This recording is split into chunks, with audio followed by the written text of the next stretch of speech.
With the Ninja Zords and Shogun Zords returned to Ninjor on his own planet, and the Aquatarian Rangers returned to their own homeworld, the Power Rangers on Earth need some major backup in case the battle goes giant-sized. So Zordon and Alpha 5 create a series of Zeo Zords which also draw their power from the Zeo subcrystals. Zeo Zords 1 and 2 are similar enough in appearance and function that I'm not going to cover them individually. That would just be ridiculous.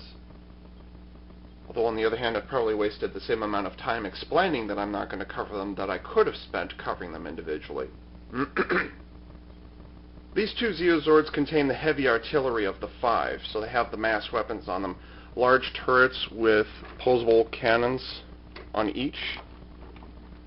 This cannon is made of ABS. These two smaller ones are made of PVC. But really the two turrets offer little firepower when you consider what else they have available to them. On the back of both of them is a little yellow switch. You pull up and you get a pair of missile launchers for Zeo Zord 1. And then on this side you pull up and you get a pair of cannons that have to be twisted into position. So this is what they usually look like. Obviously retracting the weapons is more about transformation than it is about an action feature, but it's still a nice feature to have, I'd say. Anyways, the base of both Zeo Zords have 6 wheels. They're made of ABS, and they each freely roll. So yeah, that is Zeo Zords 1 and 2. Despite the fact that Zeo Zords 1 and 2 have a lot of blue on them, doesn't mean that they are both controlled by Zeo Ranger 3 Blue. That distinction actually belongs to Zeo Zord 3. However, the motif that they use here is obviously Egyptian, since this is a Sphinx. Because he's got that Egyptian headdress thingy on him. And he's got a pair of wings, I guess. He's got a cute little PVC tail, I guess. Do Sphinxes have tail? This one does.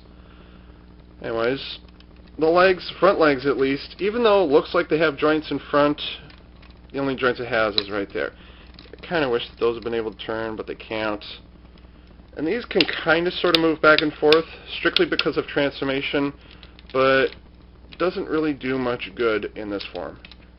The only genuine posability that this guy has is the mouth. And that's it. Zeo Zord 4 ends up having the least amount of posability to it, if you can call the others posability. The head does not move. And the only reason it's loose is because it comes off later during the transformation.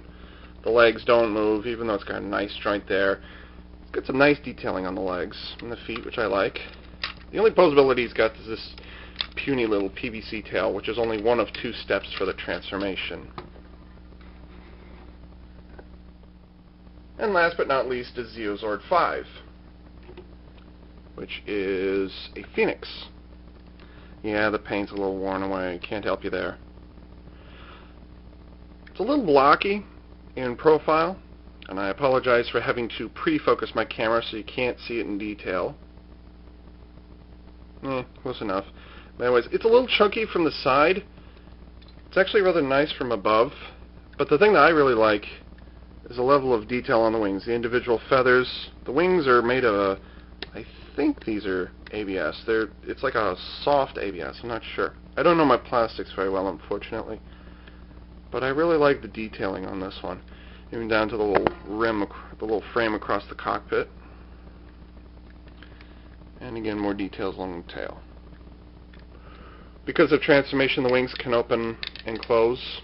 It'll open up further if you want to, but I think that was just they chose not to put little bumpers there, but whatever. The feet actually have springs on them to keep them in place. I don't know why, they just do. You would think that a little bolt or whatever it is would hold it in place. Anyways, yeah, the springs allow you to turn the feet side to side, even though it doesn't really pose very well other than with the legs straight down. But you can pose the legs upwards like so. But again, due to transformation only. So that is Zeo Zord 5. It seems that while they were busy packing Zeo Zords 1 and 2 with all kinds of weapons and armor and blah blah blah, Zordon and Alpha 5 forgot to put, well, drivetrains into these things. So Zeozords 1 and 2 have to be towed across the battlefield rather than rolling around on their own. I don't get it either. But it looks kind of interesting. Pop open the thing here and you get a pair of gold-colored cords on kind of a yoke, like, see, can I do it with one hand? Yeah, sure, there you go. And then it slips through the 2 holes on either side, like that. And while truthfully the toys don't make any distinction, in the show Zeozord 1 attaches to Zeozord 3 using these holes here and here. Those just plug in. Plug in. Now obviously these are not motorized Zords. Anyways, yeah, you get that. And you also have Zeozord 4 pulling Zeozord 2. That's an okay gimmick. This actually isn't the first time that one Zord has towed another using cables. If you all remember back to the first season of Mighty Morphin Power Rangers, Deluxe Titanus was actually able to drag the Deluxe Megazord around in its attack tank mode with a metal chain, which was kind of interesting because we actually got the attack tank mode to move around by itself even though something else was pulling it, but it was still a nice feature to have. Thank goodness it didn't appear that way in the show, or it would have been kind of humiliating for the Megazord, wouldn't you agree? But anyways, as I mentioned earlier, the transformation for Zeozords 1 and 2 is more or less the same. That goes in there and covers up the little yellow switch. Close up the weapons pods, and then you deploy this catch lever for the heel. It actually lifts the foot a little. It lifts the heel a little bit off, so it actually sets it at the very slightest of angles, so it can't roller skate around anymore. Dang it!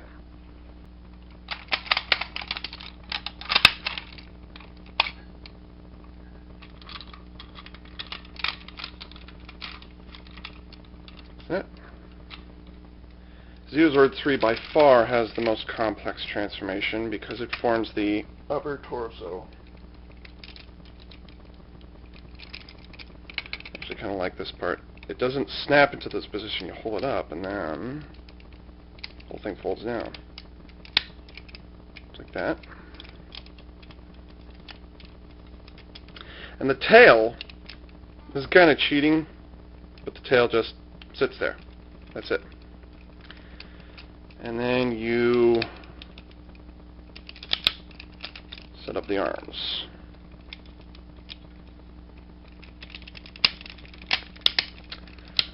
I figured it was about time to review these toys when, one, it started getting stained from sitting in the sun too long, and the joints in the left arm started tightening up a bit too much. Oh, Ava, you better review these things. They're going to be all rusty by the time you finish with them. I don't know why it is. I just like this one best of them all. I don't know why. It's just, for as simple as he just looks cool. I mean, a bull, a bison, you know? As that stays in there. Yeah, you have to grab these, slide these in, and just like in the show, I love this part I like, because the back legs actually merge with the front ones to become a single leg. Now that is clever. I like that. Pull up the feet. And it's kind of weird. They're not sitting straight. You actually have to turn them slightly, which always bugged me a little bit. I don't know why. Anyways.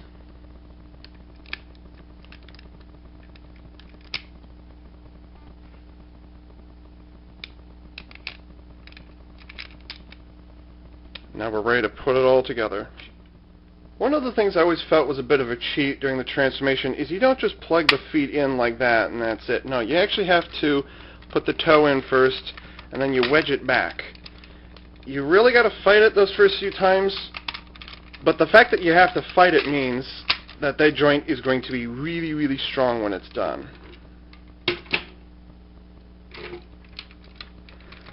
The only... I got a bad grip. Sorry, folks. The only joint I was never really impressed with is the problem with this one is it wiggles side to side too much. Even when I got it, that was a problem. So, you know, years later, it's still an issue.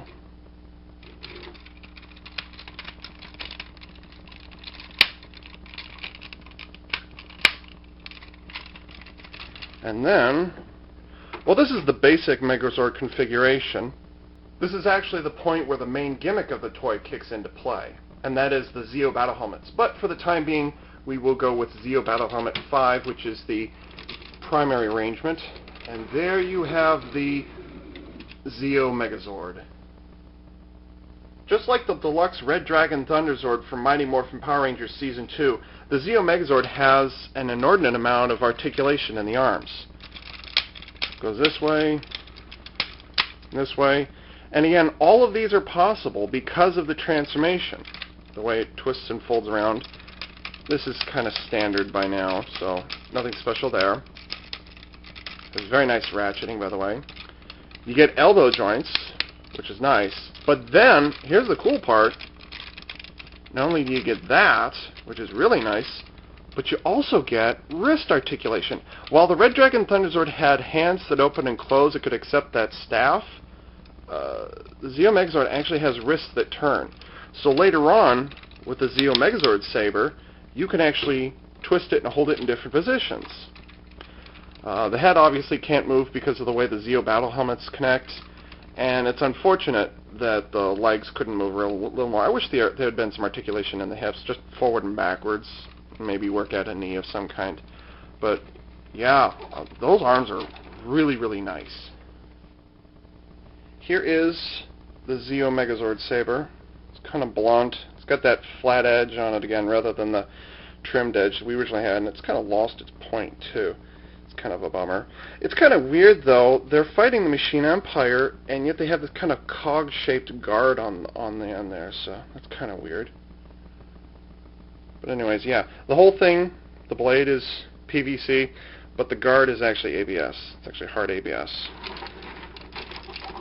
And like I said a moment ago, you can stick the Zeo Megazord Saber all the way into the hand, and then the cool thing is, look at that. You can turn it side to side. So you really get some dynamic arm posability here, especially when it comes to the sword. That is really, really, really, really awesome. The Zeo Battle Helmets are a special feature unlike anything I've ever seen before. But before I get to those, I want to just show you the main head without any helmets on them. Out of focus and focus.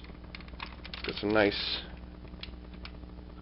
detailing on there. Obviously a little worn in the paint details, but that is simply due to age.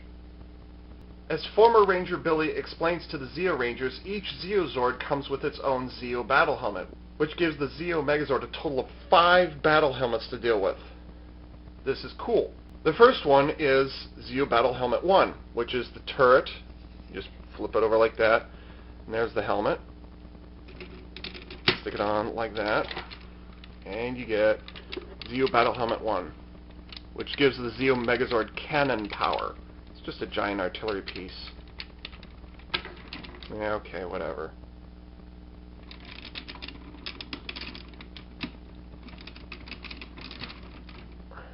Next up is Zeo Battle Helmet 2, which actually gives it rocket power, something like that. But I like to fold it over for the twin laser action. But yes, unfortunately it's used for rocket power, which is kind of puny. It says it's supposed to fly, but whatever. It's a bit of a biker's helmet though, because you can actually see the guy's hair when he's wearing it.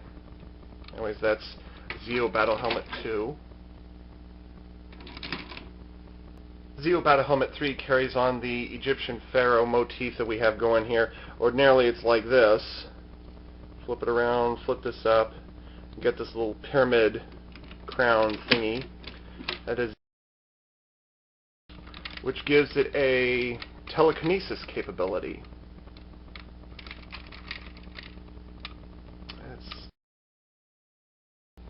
This is a little loose over time.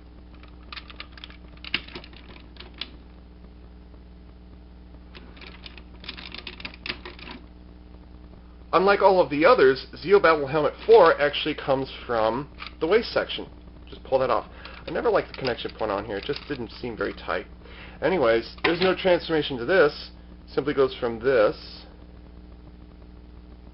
to this. That is Zeo Battle Helmet 4. And supposedly Zeo Battle Helmet Zeo Battle Helmet 4 provides gravity power. I don't know quite where they got that idea from, because he seems to get some extra muscle instead every time he uses this thing. So yeah, Zeo Battle Helmet 4, which gets stored here.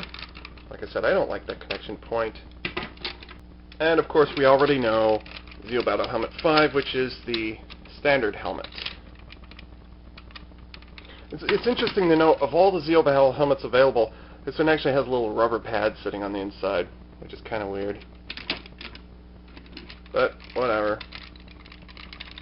Decal goes away all the way around, but the gold does not. Gold just kind of ends on the front. So yeah, that is the Zeo Battle Helmet feature. That's actually pretty cool. Now these are obviously the standard positions for Zeo Battle Helmets 5 and 4, but what happens to 1, 2, and 3?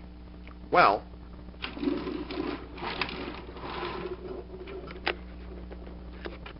you'll notice along the back of the legs there are a pair of holes. So do plug that there. Actually, you can put that up if you want, but I keep it down. This here. And then this last one's actually kind of weird. In all of the years that I've had the Deluxe Zeo Megazord, I've never been able to figure out why it is it had a pair of holes here and an additional pair on the inside. That's always mystified me. And you can do it either way, but traditionally I put it up there. Kind of covers up the ugly hole in back. So that is how the Zeo Battle Helmets are stored on the Zeo Megazord. You know, I'm not even going to try and pretend that this is 1996 because, well, I didn't have a digital camera in 1996. The internet was still in its infancy, and YouTube didn't even exist. Oh yeah, and I sounded something like this in 1996. So I'm not even going to try and pull that charade. YouTubers are smart enough they can figure out that this video was not shot in 1996. I don't know. Actually, I'm not sure about that. With all the dumb questions I get on YouTube, it's hard not to wonder how smart people are.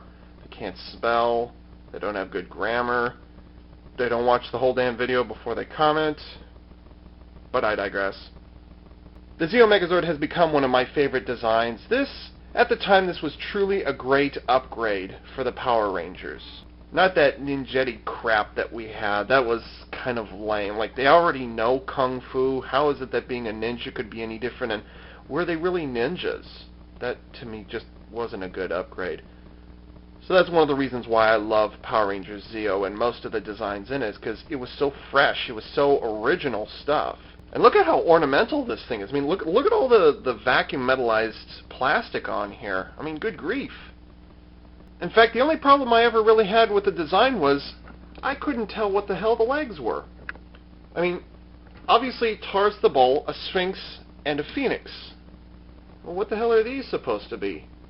In fact, Alpha 5 and Zordon just kind of skip over what these two are, even though we're going to be following them for a whole year. So, what exactly are they?